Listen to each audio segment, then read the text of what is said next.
kong salubungin ang pinakamagaling na Pangulo ng Pilipinas, Rodrigo Roa Duterte!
Hapon o sa inyong lahat. Alam niyo, I do not know if you still believe in me.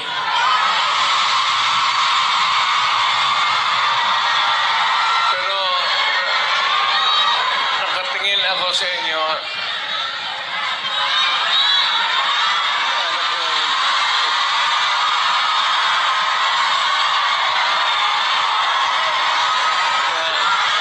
Dapat magkita-kita tayo doon sa ating bayan. Kaya lang sa sitwasyon natin ngayon, kailangan talaga pupunta tayo sa ibang bayan maghanap buhay. Pero sa akin, the fact that malayo kayo sa pamilya ninyo,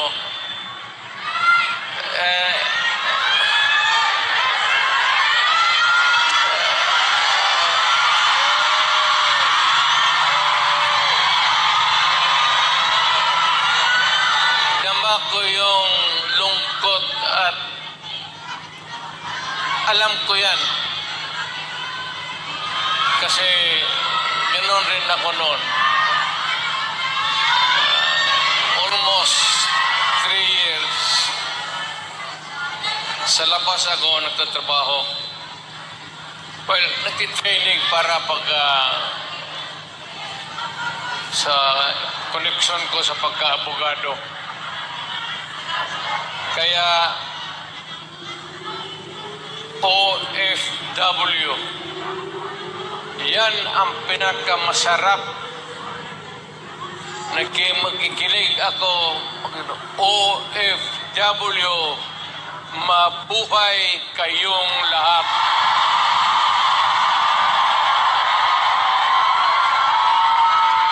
At ang mundo dapat magpasalamat na merong mga Pilipino na magpunta dito sa kanila, sa ibang bayan, para magtrabaho para sa kanila at para sa atin, makaipon ng pera para sa pamilya natin.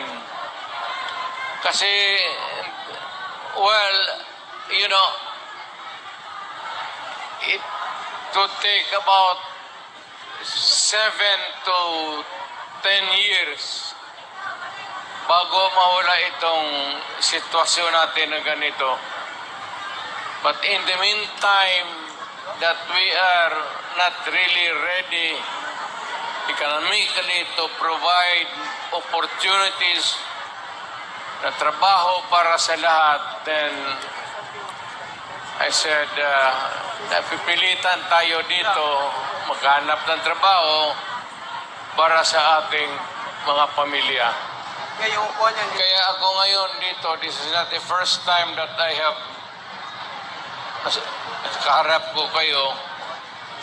Tanggapin na lang natin kung ano ang nasa palad natin at magdasal tayo na yung pagod ninyo ngayon dito ang makinabang ang mga pamilya ninyo at ang mga anak ninyo. Mabuhay kayong OFW. Kaya yung lahat ng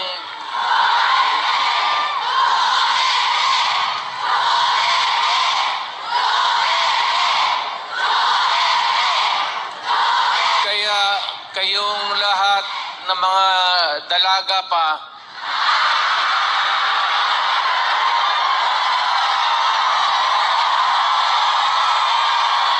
ilan ba kayo? Matagal pa naman ako dito, 1 buwan pa. Pakasalan ko kayong lahat para lumigaya kayo. At magkaroon ako ng maraming pera.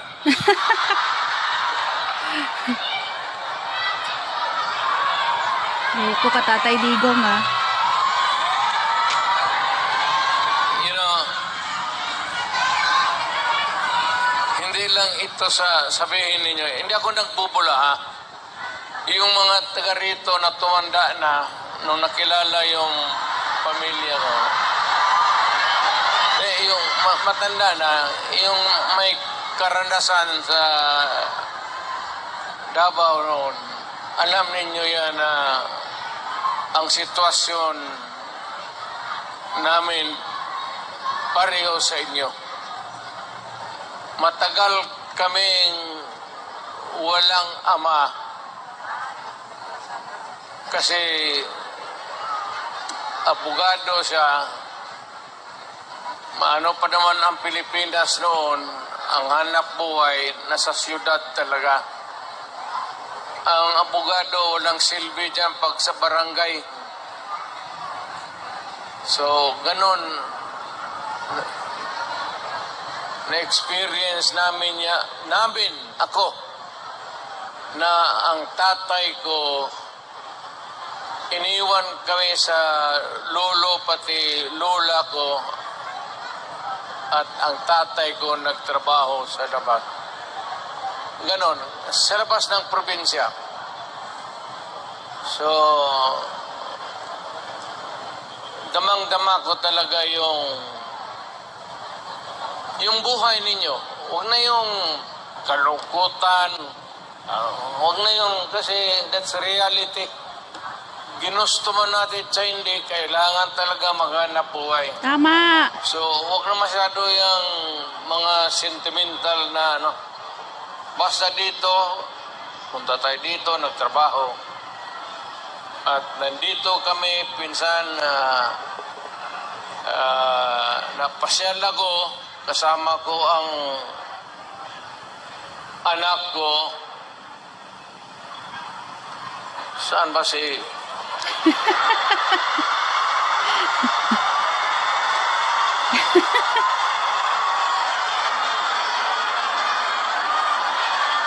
May anak ba ako dito sa labas? So,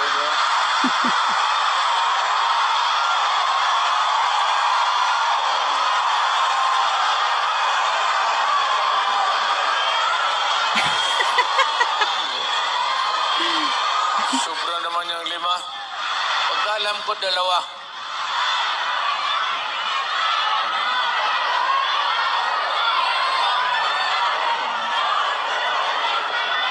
Saan ba pamilya ko?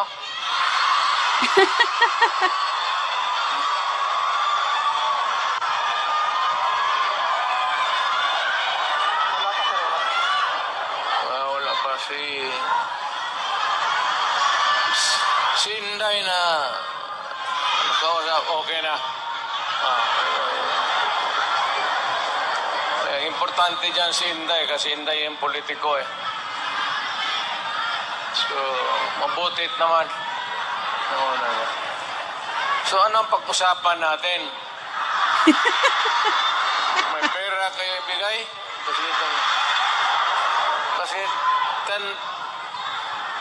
Basket 10 Hong Kong dollars lang. Kuha ka, tatay. Ano kitain dito? Wow, alam mo, tatay Digong walang pera.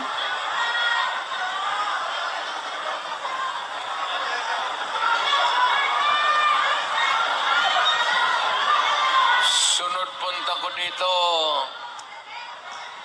magministro na ako. Kasi pagtapos ng usapan natin, give kayo lahat.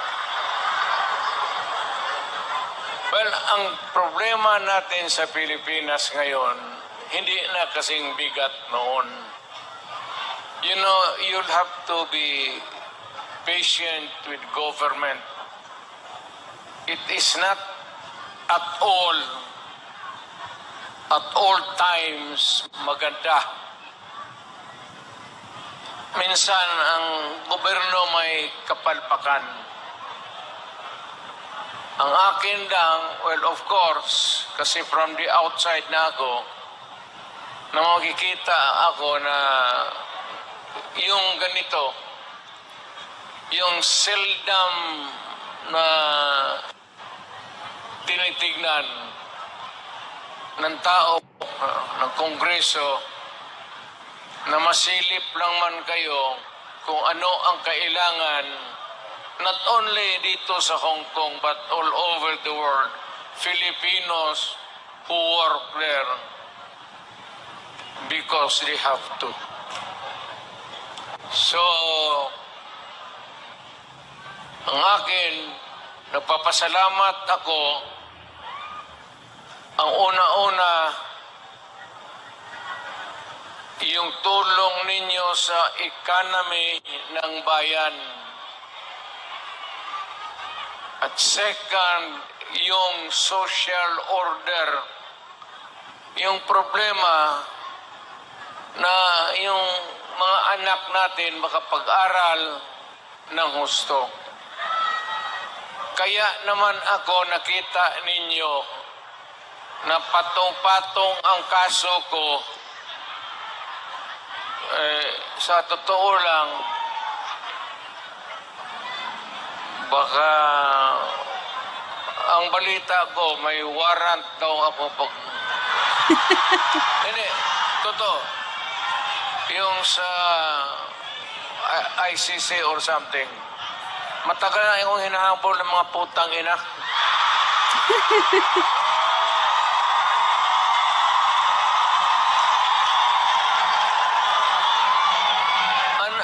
Ano man ang kasalanan ko? Na ginawa ko man ang lahat sa panahon ko para may konting katahimikan at mapayapa ang buhay ng Pilipino. Ang problema nito, ewan ko kung ang tingin ng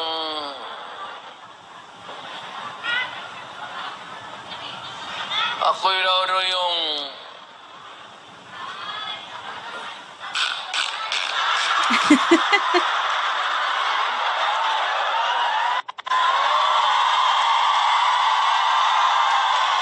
ganito na lang. Ito ganito na lang. O sabi ko, assuming na totoo talaga yung naririnig ninyo, bakit ko ginawa yan? Para sa sarili ko? Para sa pamilya ko? Para sa inyo at ang inyong mga anak sa ating bayan. Kaya ako man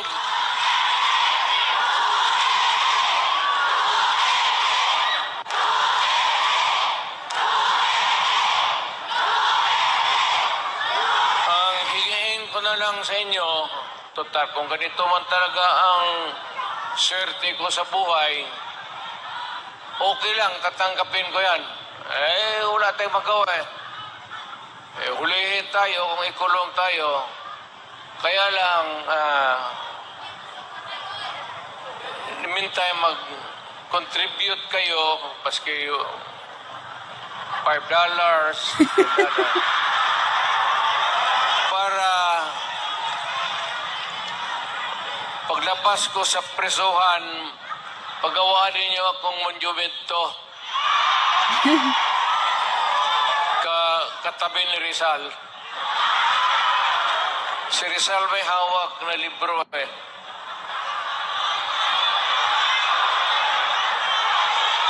Akin.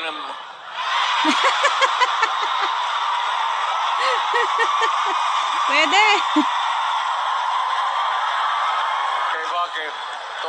Tumahimik ba ang bayan natin kung Pilipinos, hold up dito, hold up. Wala nang ginawa ngayon eh.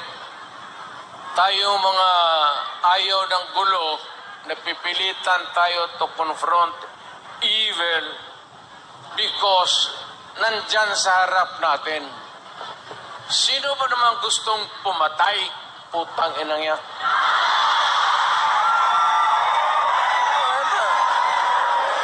Bakit ako why would I waste my time? Manila, patayan si Duterte, lumalabas ng gabi, ganon. Also, sino ba naman gusto maging security guard? Na ang kinuha ko law.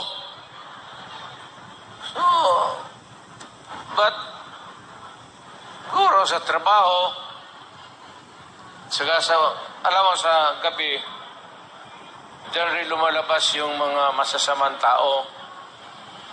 At diyan rin lumalabas yung nakakatakot na magandang babae sa buong bayan.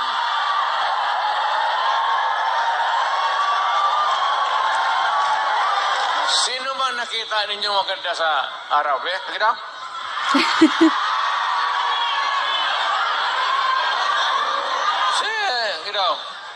Sa araw. Yung nagtatrabaho, pati nagkata ng basket, na mamalingki. Pero pagkagabi, makita mo, lumalabas. Mga anghel. Gising na. Ang mga demonyong putang inatulog na.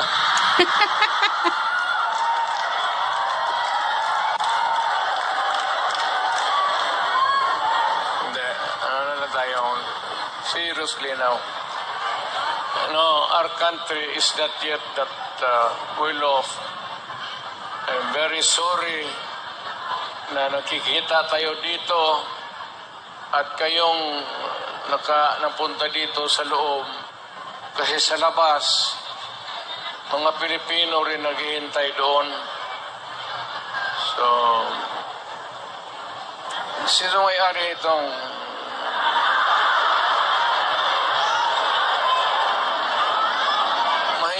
mahinang klase?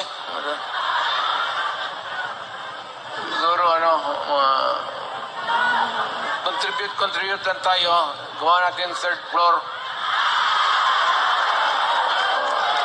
for exclusive use. Para every Saturday makita-kita tayo.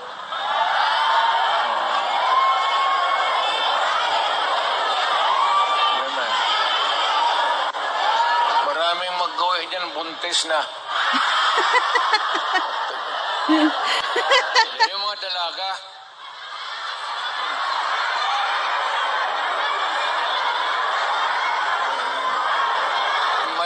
Mahirap kayo walang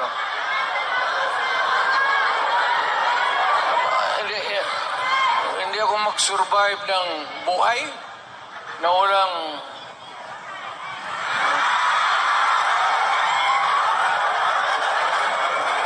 dito pa. Nandiyan ba asawa ko?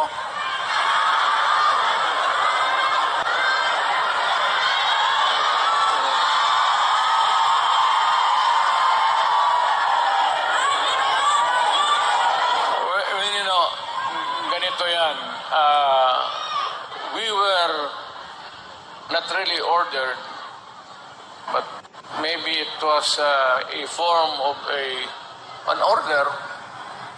But ang dumating sa atin ay request from the Hong Kong authorities that we avoid talking about politics.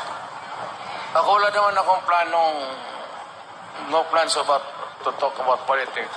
It's too early. I will talk about it sa Pilipinas. Doon na lang kayo makinig. I'm not trying to na kayo you vote for I leave it up to you to decide for your own kung ano talaga ang mabuti para sa bayan. Pero kung ano kayo, if you have to listen to some advice, maybe you can consider the advice ng former president. An advice that is only good for the country. I am not talking about any candidate, but the interest of the Philippines. So, but meron akong mga kaibigan na nandito. Grupo kami dumating. I happen to promise my... Sa ano nga yung... Wala pang asawa ko.